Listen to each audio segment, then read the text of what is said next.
انشاءاللہ۔ اچھا، اور ایک سوال کا جواب مجھے یہ دے دیجئے کہ نماز میں جو تشیع سجدہ گاہ آگے رکھی کیا حقیقت؟ تو اس کی یہ ہے کہ اہل بیت علیہ السلام کے احادیث ہیں کہ آپ 3 چیزوں پہ سجدہ نہیں کر سکتے، ایک کھانے کی چیزوں پر، ایک پہننے کی چیزوں پر، اور ایک چیزیں جو معدن سے نکلتی ہیں، جو منرل چیزیں، کیونکہ یہ اہل دنیا کے بھگوان ہیں، اہل دنیا کے خدا ہیں۔ دنیا والے اپنے شہوات میں پیسوں کی پوجا کرتے ہیں، سونا چاندی اور جو معدنوں سے نکلتے ہیں، یا کھانے کی فکر میں ہوتے ہیں، یا پہننے اچھے لباس پہننے کی چیزیں میں، اس لیے آپ ان چیزوں پہ سجدہ نہیں کر سکتے۔ اس کے علاوہ سب چیزوں پہ سجدہ جائز، زمین پہ سجدہ کر سکتے ہیں، پتھر پہ سجدہ کر سکتے ہیں، لکڑ پہ سجدہ کر سکتے ہیں، روایات میں کہ کاغذ پر آپ سجدہ کر سکتے ہیں، لیکن پہننے والی چیز پہ آپ سجدہ نہیں کر سکتے۔ تو اب مساجد میں جاتے ہیں، مساجد میں اکثر فرش کس کے ہوتے ہیں؟ کارپٹ کے ہوتے ہیں، اور اس پہ سجدہ کرنا ہمارے مذہب میں جائز نہیں ہے، اہل بیت علیہ السلام کے فرمان کے مطابق۔ اور اہل بیت علیہ السلام کے مذہب میں یہ ہے کہ سب سے بہترین چیز جو ہے مٹی پہ سجدہ کرنا، خاک پہ سجدہ کرنا، یہ کیونکہ سجدہ جو ہے یہ انسان اپنے آپ کو ذلیل کرتا ہے خالق زمین و آسمان کے سامنے، اللہ کے منہج میں بھی ملتا ہے کہ سجدہ مٹی پر ہی افضل ہے۔ ہاں، تو کیونکہ ہم انسان، اب یہ ماتا جو ہے، چہرہ جو ہے سب سے عزیز ہے، اور ہم اس کو ذلیل کرتے ہیں، اپنے آپ کو چھوٹا کرتے ہیں کہ ہم کچھ بھی نہیں ہیں اللہ تعالیٰ کے سامنے۔ تو اس عزیز کو اگر ہم خاک پہ رکھیں گے تو یہ سب سے بہتر۔ تو اور خاکوں میں سب سے بہترین خاک جو ہے اہل بیت علیہ السلام کے احادیث ہے کہ وہ کربلا کی خاک ہے، کہ اگر آپ کربلا کی مٹی پہ سجدہ کریں اس کا ثواب بہت زیادہ ہے۔ اور جب انسان نماز پڑھتا ہے تو کربلا کی خاک پہ سجدہ کرتا ہے تو ملائکہ اس نماز کو رد نہیں کرتے، یعنی جب نماز انسان پڑھتا ہے نا تو نماز اوپر چلا جاتا ہے، ملائکہ چیک کرتے ہیں کہ بھئی اس کا وضو کیسا تھا، اس کی نیت کیسی تھی، اس کے کپڑے کیا پاک تھے یا نہیں تھے، اس کی قرات وغیرہ، کہیں سے بھی نماز وہاں سے رد ہو سکتا ہے۔ مختلف جو چیک پوائنٹس ہیں وہاں پہ نماز رد ہو سکتا ہے کہ بھئی اس آدمی کے وضو غلط ہے، اس آدمی کا مثلا کپڑے جو ہے نجس تھے، یا اس آدمی نے کپڑے غصب کپڑے کیے تھے، غصب مکان پہ نماز پڑھ رہا تھا، یا آدمی اس کی قرات صحیح نہیں ہے، بھئی اس طرح کے نماز، اس کا نماز صحیح نہیں ہے تو نماز کہیں بھی رد ہو سکتا ہے۔ لیکن جو شخص کربلا کی مٹی پہ سجدہ کرتا ہے تو اس کا نماز جو ہے ملائکہ رد نہیں کرتے، وہ سیدھا اللہ تعالیٰ کو پہنچ جاتا ہے، وہ سب جتنے چیک پوائنٹس ہیں ان سے گزر جاتا ہے، وہ سیدھا اللہ تعالیٰ کے پاس جاتا ہے، ٹھیک ہے نا؟ ہاں، اس کی نماز رد نہیں ہوتی، لیکن تو اس کی بڑی فضیلت ہے۔ لیکن اگر مٹی رکھنی ہے تو پھر کربلا کی کیوں، مکے کی کیوں نہیں، مدینے کی کیوں نہیں؟ تو اصل یہی ہے نا۔ تو دیکھیں، میں آپ کی خدمت میں عرض کروں کہ نبی کریم صلی اللہ علیہ وآلہ وسلم نے آپ کے، میں مخالفین کے کتب سے دکھاؤں گا، میں آپ کو حدیث دکھا دوں اس مسئلے میں کہ کربلا کی تربت کی کیا فضیلت ہے۔ جب تک آپ حدیث کھول رہے ہیں اللہ علی صاحب، میں اس میں ایک کویشچن یہ کر لوں کہ اگر مکے کی مٹی مل جائے تو وہ رکھنا زیادہ افضل ہے، یا اگر کربلا کی مٹی مل جائے؟ میں بتاتا ہوں آپ کو جی، کیونکہ ایک یہ سوال کا ایک مطلب میرا جو انٹینشن ہے پوچھنے کا وہ یہ ہے کہ الزام پہ لگایا جاتا ہے کہ آپ لوگ جو ہیں وہ کربلا کو سب سے ٹاپ پہ لے کے چلتے ہیں، لیکن میری اسٹڈی کے مطابق ایسا نہیں ہے۔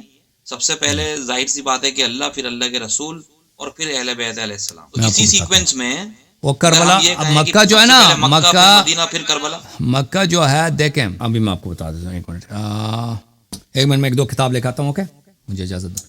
محترم ناظرین، یہ کتاب میرے ہاتھ میں مسند احمد ابن حنبل ہے، اس میں ملاحظہ فرمائیے، مسند احمد ابن حنبل، بیروت لبنان میں کتاب چھپی ہے، یہ سنہ 1994 میں۔ یہاں پہ ملاحظہ فرمائیے صفحہ نمبر 137 میں۔ اس موضوع پہ روایات بہت ہیں، لیکن میں اختصار کے ساتھ، ابھی جو ہے نا سوال جواب کا سیشن ہے تو اس میں مختصر ہی حدیث پیش کر سکتے ہیں، زیادہ تو پیش نہیں کر سکتے۔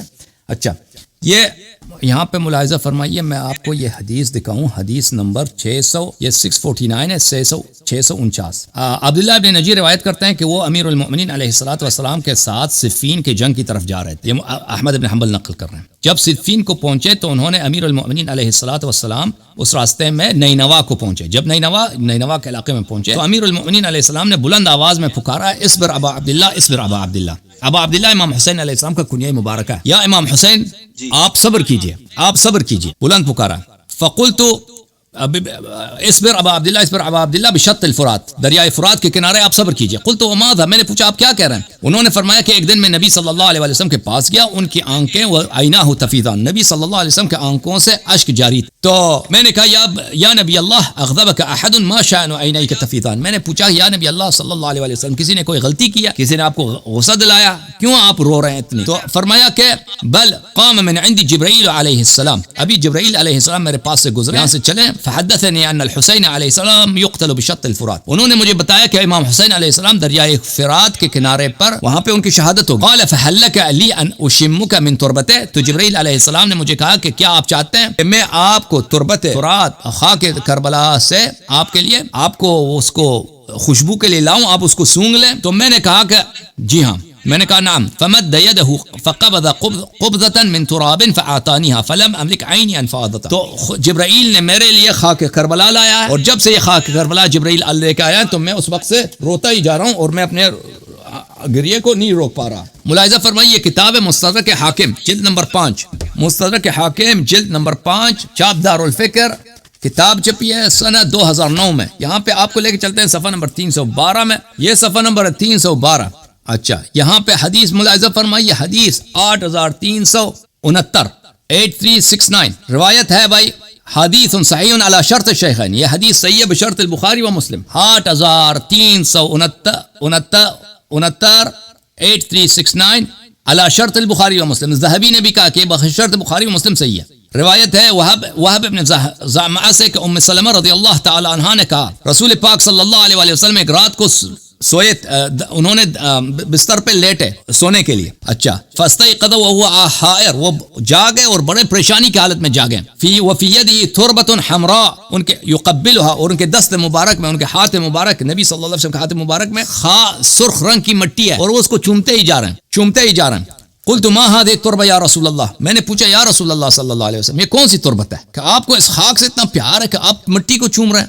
آپ تو عرش پہ بھی گئے تھے، عرش کو پیغمبر نے نہیں چوما ہے، کسی حدیث میں نہیں. آپ تو مکے میں تھے، مکے کی خاک کو انہوں نے بوسہ نہیں دیا، تو یہ کون سی خاک کہ آپ اس کو چومتے ہی جا رہے ہیں؟ قال اخبرنی جبرائیل علیہ السلام ان هذا يقتل بارض العراق للحسین علیہ السلام. اس نے کہا کہ پیغمبر صلی اللہ علیہ وسلم نے فرمایا کہ جبرائیل میرے پاس آئے تھے، جبرائیل یہ خاک لے کے آئے. انہوں نے کہا یہ امام حسین علیہ الصلوۃ والسلام کا خاک پا ہے، اور یہ امام حسین علیہ الصلوۃ والسلام کی شہادت کا محل ہے کربلا، اور وہ میرے لے کے آئے کہ میرے بیٹے وہاں پہ شہید ہوں گے. قلت لجبرائیل ارنی تربۃ الارض التي يقتل بها. میں نے جبرائیل سے کہا کہ جبرائیل مجھے وہ مٹی لا کے دے، میرا فرزند حسین علیہ السلام جہاں پہ شہید ہوں گے، جبرائیل میرے لیے وہ خاک لا کے دے. تو جبرائیل لے خاک لے کے آئے. اچھا اور یہ حدیث بشرط بخاری مسلم صحیح ہے. اس سے پہلے والی حدیث دیکھیں 8368 عمار بن یاسر بن عباس سے روایت کرتے ہیں کہ رأیت النبی صلی اللہ علیہ وآلہ فیما یرى النائم نصف النہار اشعث اغبر. میں نے پیغمبر صلی اللہ علیہ وآلہ وسلم کو دیکھا، خواب میں دیکھا میں نے پیغمبر صلی اللہ علیہ وسلم کو کہ دوپہر کا وقت تھا، میں نے خواب میں دیکھا کہ پیغمبر صلی اللہ علیہ وسلم کے سر مبارک پہ کنگھی نہیں تھا، بال ان کے پریشان تھے، اور ان کے سر پہ بڑا غبار، خاکالود چہرہ. میں نے خاتم الانبیاء صلی اللہ علیہ وسلم کو اس حالت میں خواب میں دیکھا. معه قارورۃ فیہا دم. میں نے کہا ان کے پاس ایک برتن ہے، ایک شیشہ ہے، اس میں خون ہے. میں نے کہا یا نبی اللہ ما ھذا. میں نے پوچھا یا نبی اللہ صلی اللہ علیہ وآلہ وسلم یہ کیا ہے آپ کے ہاتھ میں؟ فرمایا ھذا دم الحسین علیہ السلام واصحابہ لم ازل التقطه منذ اليوم. نبی صلی اللہ علیہ وسلم نے فرمایا یہ میرے بیٹے فرزند امام حسین علیہ السلام کا خون ہے صبح سے ابھی، اور اس کے اصحاب کا، ان کے اصحاب کا، تو ابھی صبح سے میں ان کے خون جمع کر رہا ہوں. قال فاحصى ذلك اليوم فوجدوه قتل قبل ذلك بيوم. ہم نے حساب کیا کہ جس دن ابن عباس نے ہمیں حدیث یہ نقل کیا اس دن سے ایک دن پہلے امام حسین علیہ السلام شہید ہوئے تھے. اچھا تو میرے محترم ناظرین، خاک کربلا کیا افضل ہے؟ خاک مکہ افضل. خاک مکہ کو نبی صلی اللہ علیہ وسلم نے کبھی بوسہ نہیں دی، ٹھیک ہے نا؟ خاک مکہ کو کبھی بوسہ نہیں دیا. مکہ اس میں اللہ کا گھر ہے، لیکن اللہ وہاں نہیں رہتا مکے میں. اور بھائی مکے میں اللہ نہیں رہتا، اللہ تعالیٰ کسی مکان میں نہیں ہے. مکان اللہ کا محتاج ہے، اللہ مکان کا محتاج نہیں ہے. یہ جو کہا بیتی، یہ کہ اللہ سے ایک نسبت یہ کہ یہ مبارک مکان، اس لیے نہیں کہ آخر وہ اللہ وہاں پہ رہتا ہے. اللہ مکے میں نہیں رہتا، عرش میں بھی نہیں رہتا. اللہ کسی مکان میں نہیں، اللہ جسم نہیں ہے. اگر اللہ جسم ہے تو اس کا مطلب ہے کہ اللہ مکان کا محتاج ہے. مکان ہوگا تو اللہ ہوگا. مکان کا بنانے والا کون ہے؟ پھر یہ تو مشرک ہو جائے گا. اللہ تو محتاج ہوگا، پھر اللہ کا کوئی خالق ہوگا. اللہ تعالیٰ مکے میں نہیں ہے، کہیں بھی نہیں ہے. مکے کی سرزمین مقدس ہے کعبے کی وجہ سے، بیت الحرام کی وجہ سے، لیکن جو شرافت اللہ تعالیٰ نے اور جو قداست اللہ تعالیٰ نے کربلا کی مٹی کو دی، مکے کو نہیں دیا. اگر مکے کی مٹی کو دی ہوتی تو نبی صلی اللہ علیہ وسلم کے لیے جبرائیل مکے کی مٹی بھی تحفے میں لاتے. مکے کی مٹی بھی لے کے آتے نا، کبھی عرش کی مٹی کو لے کے آتے نہیں لائے، صرف کس تربت کو لے کے آئے تحفے میں؟ صرف تربت لائے امام حسین علیہ السلام کو. اور یہ کوئی شیع حدیث نہیں، بشرط بخاری حدیث ہے، بشرط بخاری اور مسلم حدیث ہے کہ نبی صلی اللہ علیہ وسلم کربلا کی مٹی کو رو رو کر چومتے تھے. تو یہ جو ہے یہ کربلا کی مٹی. اگر ہم کہتے ہیں کہ یہ سب مٹیوں سے افضل ہے، یہ ہم اپنے سے نہیں کہتے، اہل بیت علیہ السلام کے احادیث اس میں بہت ہیں. تو یہ مخالفین کے کتب میں اس کے احادیث ہے. اگر میں آپ کو مخالفین کے کتب میں سے مزید احادیث دکھا دوں تو اس میں کوئی وہ نہیں ہے، کوئی کمی نہیں ہے. اس میں بہت سارے احادیث آپ کو دکھا سکتا ہوں. اچھا آپ مزید بولیں بھائی صاحب، کچھ بولنا چاہتے ہیں دہلی والے؟ لہری صاحب مجھے لگتا ہے آپ نے کافی وضاحت کر دی ہے اس کی.